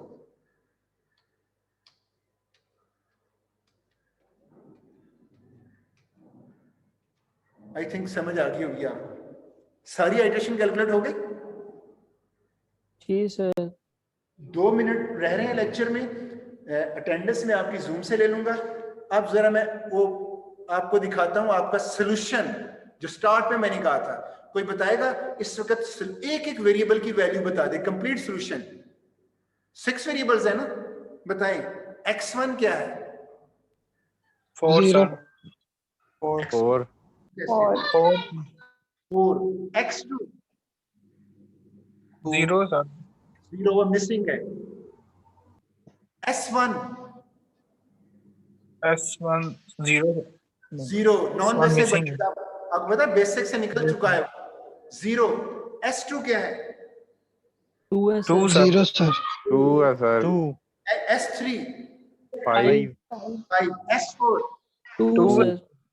आप आसानी से S3 देख, 5 आप आसानी 2 से सर। आप देख सकते हो कि ये जो वेरिएबल्स हैं इनकी वैल्यूज तो इधर है और इसमें मिसिंग कौन से हैं? S1, S for small, S1 sir. S1 और S1 और X2 वो 0 है। ये आपका सोल्यूशन है। और आपकी ऑब्जेक्टिव वैल्यू क्या है इस इटरेशन में? 20 सर। 20। ये देख लें। अब आप जरा गौर करें, आपके जो वेरिएबल्स है ना डिस्क्रीट, जो ग्राफ पेपर में होंगे वो तो x1 और x2 थे। तो आपका इस वक्त x1 क्या है और s2 क्या है, ताकि हम ग्राफ में जाके देखें क्या हुआ है। x1 क्या है? 4 सर। 4 है सर। 4 x2 क्या है? 0 0 0 तो जरा देखते हैं, हम सिंपलेक्स मेथड अगर उस ग्राफ पे लगाते, उधर कौन- भी यही था। ये फर्स्ट इटरेशन का सॉल्यूशन था, x1 x2 की बात कर रहा हूँ डिस्क्रीट वेरिएबल्स की, और ये 4 0, यानी ये कॉर्नर पॉइंट तक हम पहुंचे। पॉइंट क्लियर हुआ? Yes sir. और Yes, ऑब्जेक्टिव वैल्यू इसी को 4 और 0 को z में अगर पुट कर दे, ये 4 है, 4 into 5 20, ये 0 है 0, 20 प्लस 20 आएगी। C20 वो भी वेरीफाई हो रही है। तो आपने सिंपलेक्स मेथड में इस पॉइंट से इधर चले गए, इसका मतलब है अगली आइटरेशन में हमें ऑप्टिमल सॉल्यूशन मिल जाएगा। यहां से तो ये नजर आ रहा है।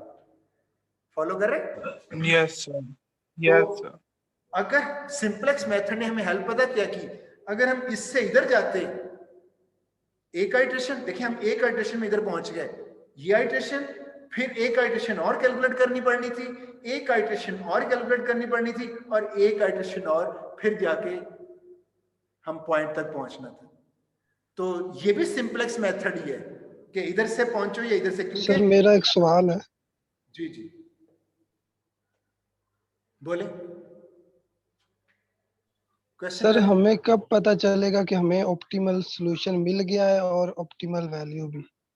हाँ, ये अभी हमने ये जो टॉपिक है तीसरे लेक्चर तक चला गया है, लेकिन क्योंकि आप बड़े इंजॉय करते हुए समझ रहे हैं तो मुझे कोई इश्यू नहीं है, थर्ड लेक्चर तक चले जाए, नो प्रॉब्लम। जो है नहीं सर, जान छुड़वा रहे हैं ये अभी से। क्योंकि value सर आपने positive कहा था आ कि x1 और x2 के कोफिशिएंट्स हैं जो वो पॉजिटिव ये होने वैसे ही चाहिए। था ही है। तो सर जो सेकंड टेबल बना है उसमें अभी भी x2 नेगेटिव आ रहा है। आपने तो अपने दोबारा question करेंगे। का आंसर ले लें मुझसे, जिन्होंने क्वेश्चन किया है। आपका ऑप्टिमल सॉल्यूशन कब होता है? जब आपके नॉन बेसिक वेरिएबल्स, जरा टर्म सुनिए जो मैं कह रहा हूं, नॉन बेसिक वेरिएबल्स के अंडर पॉजिटिव कोएफिशिएंट्स होंगे, यही है ना? अब यस सर, आप यही है। अब इस आइट्रेशन में आपके नॉन बेसिक वेरिएबल्स कौन से हैं, पहले वो बताइए। इसमें नॉन बेसिक वेरिएबल्स कौन से हैं? मैंने कहा था ना चेंज होते रहते सर S1 था जो हमने इसमें निकाल दिया था। हैं। ये जो x1 और x2 x2 भी है सर, s1 और x2। बात सुने, जो इसमें मिसिंग है S1 S1 है सर और x2 है।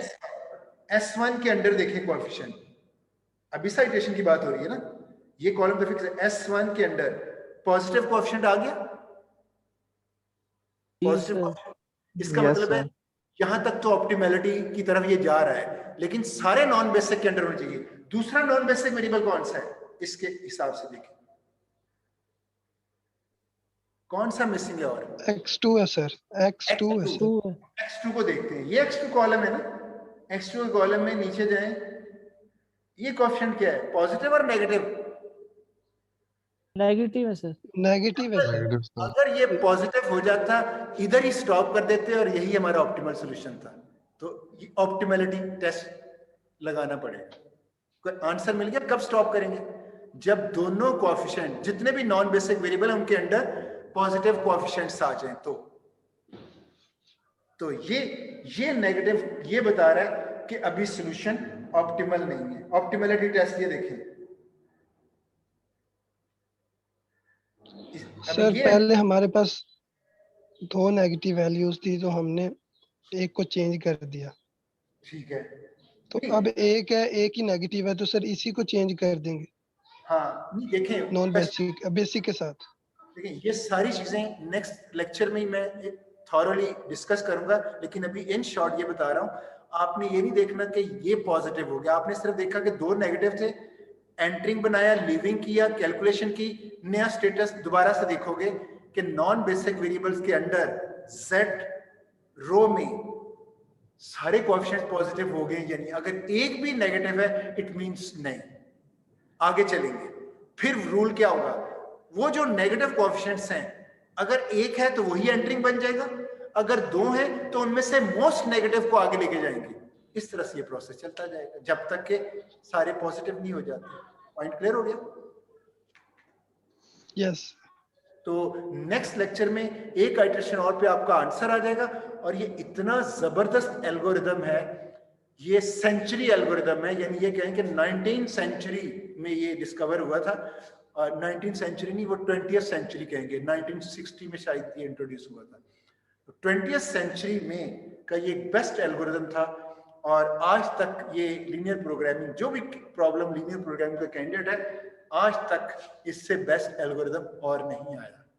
तो ऐसे एल्गोरिदम जो कि सेंचुरी एल्गोरिदम कहलाते हैं, रेवोल्यूशन होता है उस फील्ड में, तो ये वो रेवोल्यूशन, आप इसको सिंपल ना लें, आपको जब रियल लाइफ में कोई प्रॉब्लम सॉल्व करोगे इस तरह से, फिर पता चलेगा आपने अचीव क्या किया। इधर तो just row operation, entering, leaving ये कर रहे हैं, लेकिन अगर आप रियल लाइफ में कोई प्रॉब्लम मिले और इससे सॉल्व हो जाए, आप अंदाजा नहीं कर सकोगे आपने अचीव क्या किया। तो आज के लिए इतना ही, नेक्स्ट लेक्चर में ये टॉपिक इंशाल्लाह कंप्लीट हो जाएगा, मैं ग्राफ के साथ इसका कंपैरिजन भी करूंगा। राइट, वाइंड अप कर दें? श्योर सर, जी श्योर। सर। कोई इशू है तो डिस्कस कर लें, अदरवाइज जिनकी नेक्स्ट क्लास है वो लीव कर जाए प्लीज। Okay sir. सर मेरा यही सवाल था कि पहले 2 होती थी वैल्यूज, हम एक लेते थे, और अब एक है तो एक को ही ले लेंगे, सिंपल चेंज करेंगे। मैं इस क्वेश्चन को इस तरह से एड्रेस करूंगा, एंटरिंग वैल्यू और लीविंग। मैं इस तरह से एड्रेस करूंगा, आपने एक ही एंटरिंग लेनी है ना, ठीक है, एक ही एंटरिंग लेनी है ना, यस करते रहे ना साहब, बताते रहे मुझे। जी सर। अब एक ही एंट्रिंग लेनी है, अगर तो एक से ज्यादा नेगेटिव है फिर तो डिसाइड करना पड़ेगा ना किसको एंट्रिंग लेना है। लेना तो एक को एंट्रिंग है, अगर 3-4 नेगेटिव है तो उनमें से मोस्ट नेगेटिव को ले लें, डिसाइड हो गया। और अगर है ही एक तो फिर तो डिसीजन एब्सोल्यूट डिसीजन हो, सीधा सीधा डिसीजन हो गया ना कि एक आपने एंट्रिंग करनी थी और नेगेटिव साथ एक ही पड़ी है, उसको एंट्रिंग बना ले। पॉइंट क्लियर हुआ? जी सर। देखिए अगर एक से ज्यादा हो फिर हमें डिसाइड एक स्टेप आगे चलते हैं कि इनमें से कौन सी एंट्रिंग एक ही होनी है। तो जब है ही एक फिर तो कोई क्वेश्चन ही नहीं है, वही एंट्रिंग होगा। जी सर हम स्टूडेंट्स आपस में कांटेक्ट में थे व्हाट्सएप पे, तो काफी स्टूडेंट्स को भी, मुझे भी नहीं समझ, कई चीजें नहीं समझ आई। एक दफा हम खुद वीडियो आपकी ये वाली देखेंगे, लेकिन अगर ना समझ आई तो आप एक दफा रिकैप जरूर करिएगा प्लीज, रिक्वेस्ट है। एक चीज बात नोट करें, आज का जो लेक्चर हुआ इसके फेजेस क्या है सीखने के, ये वीडियो भी आ जाएगी, राइट? जी जी। दूसरा आपके पास एक वीडियो मैंने जो मेरे अपने चैनल पे है वो थॉरोली इस पूरे प्रॉब्लम को बता रही है। कुछ ना कुछ तो सुना होगा ना, आज कुछ समझ आई जी होगी, सुना। उसको वीडियो को सुने। और फिर जब मैंने नेक्स्ट लेक्चर में दोबारा ज्वाइन करना है हमने, राइट, तो उस वक्त अभी ये कंप्लीट नहीं हुआ, ये सारा गो थ्रू दोबारा से होना है, तीसरी अटेम्प्ट और चौथी अटेम्प्ट ये कि अभी ये प्रॉब्लम जो आज किया ये पहला और आखिरी प्रॉब्लम नहीं था कि इधर से रुक जाएंगे। अगला प्रॉब्लम मिनिमम ऑब्जेक्टिव फंक्शन का, और सेम यही एक गो थ्रू दोबारा से लेक्चर पूरा 2-3 लेक्चर उस प्रॉब्लम पे लगने हैं। तो अभी और दूसरी एक और बात, ये प्रॉब्लम सॉल्व होते हुए रुकेगा पता कितने? मुझे ये जो सिंपलेक्स मेथड आज करवाया ये 1 मंथ तक यही चलना है, एंटरिंग, लिविंग, मिनिमम रेशो। तो माइंड में रखें, आज का लेक्चर आज के बाद मैंने वाइंड अप नहीं कर दिया, 1 मंथ तक इस चीज को हमने लेके जाना है, इतनी दफा ये रिपीट होना है, फिंगर टिप्स पे आ जाएगा। फॉलो किया पॉइंट? Okay okay sir. वो साथ साथ एक नोट question कर रहे है। थे तो यार। जी जी एक्सक्यूज मी सर, जी जी इससे सर, quiz रिलेटेड के नहीं था, relate- बट लास्ट वाला रिलेटेड था जो आपने ग्राफिकल मेथड पढ़ाया था। उसके अंदर जब हम लोग पॉइंट्स निकालते हैं, अगर उसके अंदर हमारे पास एक कंस्ट्रेंट के अंदर सिर्फ एक वेरिएबल है, तो हम उसका सेकंड पॉइंट तो ही हमारा उसका x2 लिखने का ना, वो सिर्फ हमारा उसका एक ही सोल्यूशन होगा, सोल्यूशन पॉइंट। तो मैंने आपको क्लास के अंदर, अगर किसी ने क्लास ज्वाइन की हो तो कहा था अगर एक कंस्ट्रेंट के अंदर एक ही वेरिएबल है दूसरा मिसिंग है, तो मैंने कहा था या तो वो हॉरिजॉन्टल लाइन होगी या वर्टिकल लाइन होगी। याद है आप लोग? वर्टिकल होगी। जी सर। Yes sir. जो उसमें ये भी डिस्कशन हुई थी, जो मिसिंग वेरिएबल है उसका ये मतलब नहीं है ये 0 है, उसका मतलब है all values of that variable. Yes sir. Okay sir. ये पॉइंट क्लियर हो गया? और जिन लोगों ने कहा कि हम व्हाट्सएप पे ये डिस्कशन हो रही है कि जी अभी कुछ चीजें इमेच्योर हैं, भाई उनके लिए फिर से मैसेज है, ये आज का फर्स्ट लेक्चर है, कंप्लीट नहीं हुआ। सेकंड लेक्चर में एम्बिग्युइटीज रिमूव हो जाएंगी, फिर भी नहीं होगा तो मैंने अभी ये जो प्रॉब्लम सिंप्लेक्स से मैक्सिमम ऑब्जेक्टिव लिया, जब मिनिमम ऑब्जेक्टिव लेने सेम यही रूल्स होने, सिर्फ मिनिमम का एक डिफरेंट वर्ड होगा, उसको देखना है, अदरवाइज ये सारी चीजें रिपीट होनी है। नो डाउट ये देखें, ये मेथड इतना सिंपल नहीं है, इसीलिए 3 लेक्चर्स तक जा रहा है ना, आप नोट कर लें इसकी कॉम्प्लेक्सिटी लेवल। 3 लेक्चर्स तक जा रहा है तो डेफिनेटली मिक्सअप होंगी चीजें स्टार्ट पे, लेकिन माइंड में रखें ये बार बार ये चलना है और 1 मंथ तक ये सिंप्लेक्स मेथड मेरा चलना है।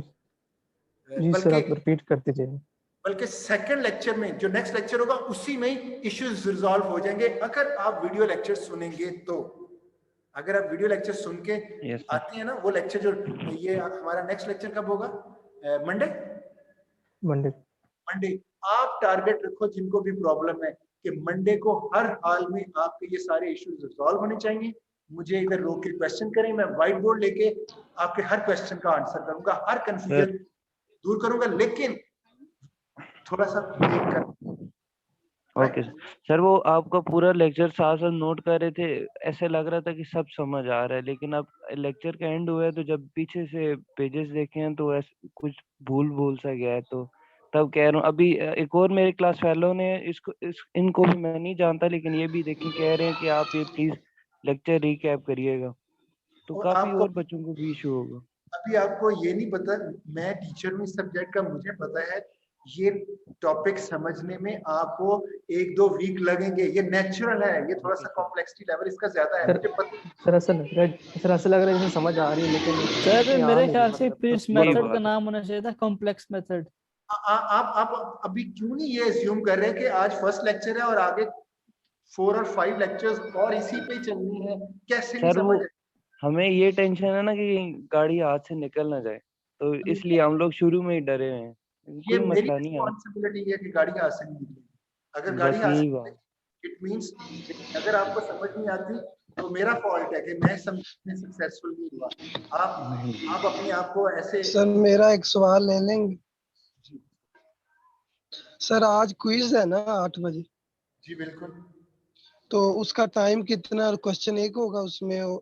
क्वेश्चन सिर्फ एक होगा, 8 बजे एग्जैक्ट स्टार्ट होगा, 9 बजे उसका वाइंड अप होगा। और मैं आपको बता देता हूँ, मैंने extra 15 minutes cut off time रखा हुआ है, तो कोई अगर 9:15 से पहले तक भी सबमिट करवाएगा हो जाएगा, वैसे ही टाइम आपको नजर आ रहेगा 9 तक आएगा, लेकिन मैंने कट ऑफ टाइम 9:15 रखा हुआ है, 15 मिनट्स का मार्जिन रखा हुआ है, तो आप सबमिट करवा सकते हैं। उसके बाद फिर वो आप सबमिट नहीं करवाओगे, वो फिर ऐसी है कि आपने क्विज नहीं दिया। सर हो जाएगा ना इतना, मतलब डिफिकल्टी लेवल इतना नहीं होगा कि घंटे में हो जाए? हाँ, वो डिफिकल्टी लेवल ये है कि आधे घंटे वाला क्वेश्चन दूंगा मैं, क्योंकि आपकी फर्स्ट अटेम्प्ट है, इसलिए डबल टाइम दिया आपको। क्यों? आपने फर्स्ट टाइम ग्राफ पे आना है ना, तो मुझे इस चीज का अंदाजा है कि ना तो मैं पहले फर्स्ट टाइम पढ़ाने लगा हूँ, ना आप फर्स्ट टाइम पढ़ने लगे हैं, तो टीचर को आइडिया होता है जो मैं क्वेश्चन दूंगा उसकी कैलकुलेशन इस हद तक होंगी, वो 30 to 40 मिनट्स में सॉल्व हो सकता है, जिसको उसके कॉन्सेप्ट्स हैं। जिसको कॉन्सेप्ट्स नहीं है उधर ही साथ साथ मेच्योर करने हैं, 1 आवर में जरूर कर लेगा। और फिर ऐसे स्टूडेंट्स भी हैं जो एवरेज स्टूडेंट हैं, उनके लिए 15 मिनट्स और कट ऑफ टाइम में सबमिट करवा सकते हैं।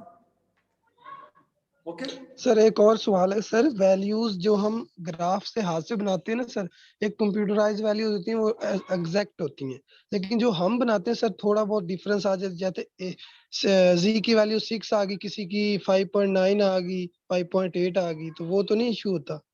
देखिए, ग्राफ का पर्पज ही, अगर ग्राफ पेपर लेंगे तो गलती नहीं हो सकती। यहाँ पे ग्राफ में 6 और 6 को 5.5 कभी भी नहीं कर सकते। क्यों? वो ग्राफ है, छोटे छोटे बॉक्सेस तक आपका कंट्रोल है, कैसे हो सकता है? उधर नहीं हो सकता। बहरहाल जहां तक आपका है, आप जब क्विज करोगे उसमें आपको स्टेप्स के मार्क्स मिलेंगे। आपने सारा क्वेश्चन गलत किया, लेकिन आपको पता है लाइन कैसे ड्रॉ करनी है, उसके मार्क्स है। आपको पता है लाइन का रीजन नीचे वाला है या ऊपर वाला, सही डिसाइड किया, उसके मार्क्स है। तो आप अगर गलत क्वेश्चन आपसे हो जाता है तो उसमें इतना परेशान होने की बात नहीं, जितना ठीक होगा उतने मार्क्स मिलेंगे। सर एक क्वेश्चन है ये कि जो कंस्ट्रेंट वन में हम x1 और x2 की वैल्यूज फाइंड करते हैं, तो वो पॉइंट्स में आ रही होती हैं। तो फॉर एग्जांपल जिस तरह अगर 1.25 आया है तो उसको हम राउंड ऑफ करके 1.3 कर सकते हैं, या उसको 25 ही पॉइंट लेना है? 1.25 ही लें, राउंड ना करें। राउंड करेंगे तो पर्पस ही ग्राफ का खत्म हो जाएगा ना। तो राउंड ऑफ नहीं करना, आपने 1.25 को ये लेना। हाँ, अगर कहीं ये है ना कि 6.6666 इस तरह का डेटा है, वहां पे आपको मार्जिन मिल सकता है कि आप 6.66 को अगर कहीं 6.6 तक की थोड़ा सा आगे लेके चले गए, गेस नहीं हुआ, तो वो एरर नहीं काउंट होता। क्यों? वो तो ट्रंकेशन एरर है ना। लेकिन ग्राफ का मकसद ही ये 1.25 को आप ले सकते हो, बॉक्स है ना, सिर्फ लेने में गलती हो सकती है ना कि थोड़ा सा कम ज्यादा हो जाएगा। तो थोड़ा सा कम ज्यादा ह्यूमन एरर है, उसको कंसिडर नहीं करेंगे, उसको ठीक ही समझेंगे। लेकिन आप उसको राउंड कर दें, वो गलत है।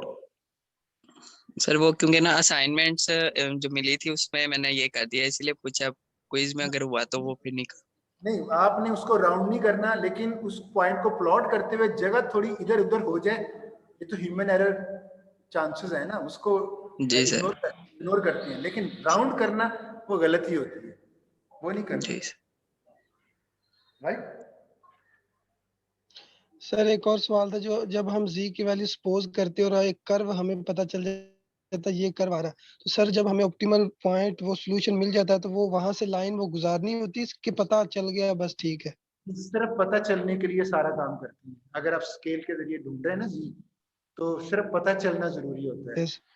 एक सर दफा एक और मेथड भी तो है, जैसे हमारे पास कॉर्नर पॉइंट्स है हाँ और जी वैल्यू में जी जो मैक्सिमम ऊपर हमें दिया होता है, मैक्सिमम वो क्या उसे कहते हैं सब्जेक्ट, वो ऑब्जेक्टिव फंक्शन, तो उसमें सर जब सारी कॉर्नर पॉइंट्स को हम पुट करते हैं और हमें पता है मैक्सिमम वैल्यू निकाली या मिनिमम, तो हमें वहां से पता चल रहा होता है कि ये मिनिमम या ये मैक्सिमम है, आपका क्वेश्चन आ गया, मेरी बात तो सुनिए। वहां से हम आपका क्वेश्चन समझ चुका हूँ मैं, तो मेरा सुनिए, मुझे ये नहीं समझ आती आप लोग क्लास में एब्सेंट होते हैं या सुन नहीं रहे होते, ये चीज हम क्लास में डिस्कस कर चुके हैं, फिर आपको मैं बता रहा हूँ कि कैसे करना है इसको आपको, लेकिन ये चीज क्लास में डिस्कस हुई है, तो मुझे नहीं पता वो आप क्यों नहीं सुन सके, लेकिन अब दोबारा सुने।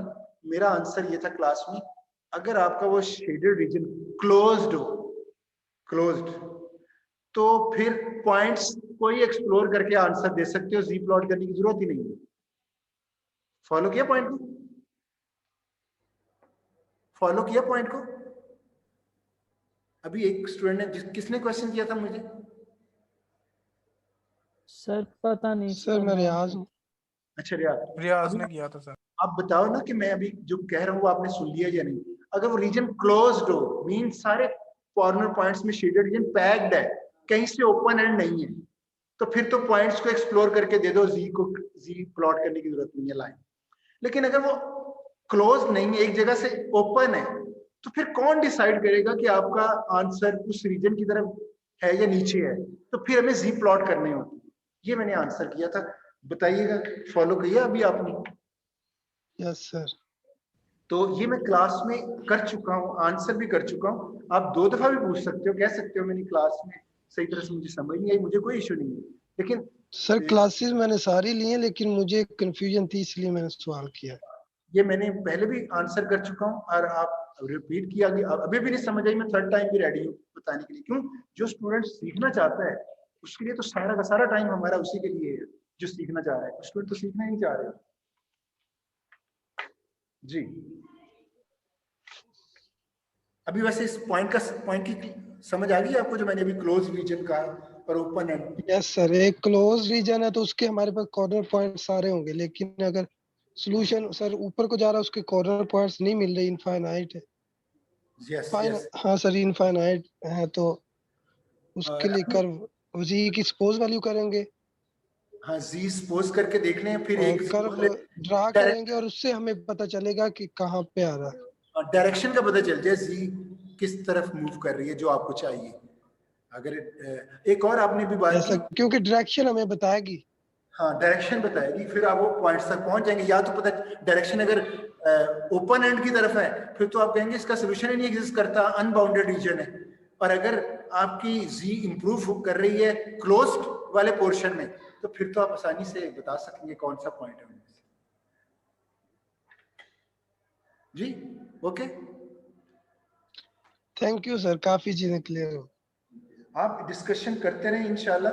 ये सब्जेक्ट, ये देखें अभी आपको जो डिफिकल्टी लेवल अभी लग रहा है ना, 1-2 वीक के बाद ये डिफिकल्टी लेवल खत्म हो जाना है, आपको चीजें समझ आ जानी है, फिर आप बड़ी आसानी से हर चीज को पिक करोगे। फर्स्ट आइडिया है, फर्स्ट टाइम सीख रहे हो, लेंथी प्रोसेस है, तो नेचुरल सी बात है कि चीजें लग रही होती हैं, समझ आ रही हैं। जब बाद में देखोगे तो पता नहीं चलेगा।